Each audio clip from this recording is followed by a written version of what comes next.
प्राचीन काल में एक संत दूसरे गांव जाने के क्रम में अपने एक शिष्य के साथ एक गांव में कुछ दिनों के लिए रुके। गांव के लोग संत के पास अपनी समस्याएं लेकर पहुंचने लगे। संत बहुत विद्वान थे।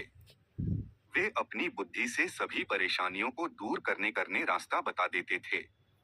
कुछ ही दिनों में संत की प्रसिद्धि पूरे क्षेत्र में फैल गई। संत रोज प्रवचन भी देते थे। उनके उपदेश सुनने के लिए गांव में दूर दूर से लोग आने लगे। संत की बढ़ती प्रसिद्धि को देखकर गांव के एक पुजारी को जलन होने लगी। वह सोचने लगा कि इस तरह तो उसके भक्त भी संत के पास पहुंचने लगेंगे। पुजारी जलन की वजह से संत को शत्रु मानने लगा था। पुजारी ने संत की छवि खराब करना शुरू कर दिया। वह गांव के लोगों को कहने लगा कि ये संत पाखंडी है और लोगों मूर्ख बना रहा है। पुजारी के कुछ साथी भी इस काम में उसका साथ दे रहे थे। एक दिन संत के शिष्य ने गांव में अपने गुरु की बुराई सुनी तो वह क्रोधित हो गया।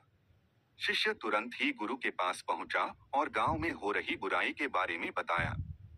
संत ने शिष्य की बातें सुनी और कहा कि हमें इन बातों पर ध्यान नहीं देना चाहिए।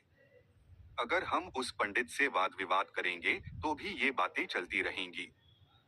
जिस तरह हाथी पर कुत्ते भौंकते हैं, लेकिन हाथी अपनी मस्त चाल में चलते रहता है, ठीक उसी तरह हमें भी ऐसी बुराइयों पर ध्यान नहीं देना चाहिए।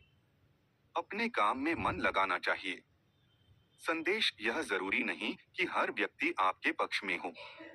समाज में कुछ लोग हमारे पक्ष में होते हैं तो कुछ विपक्ष में भी होते हैं। हमसे मतभेद रखने वाले लोग दूसरों के सामने हमारी बुराई करते हैं और वे हमारी परेशानियां बढ़ाते रहते हैं। ऐसी स्थिति में हमें निंदाओं से विचलित हुए बिना अपना काम करते रहना चाहिए।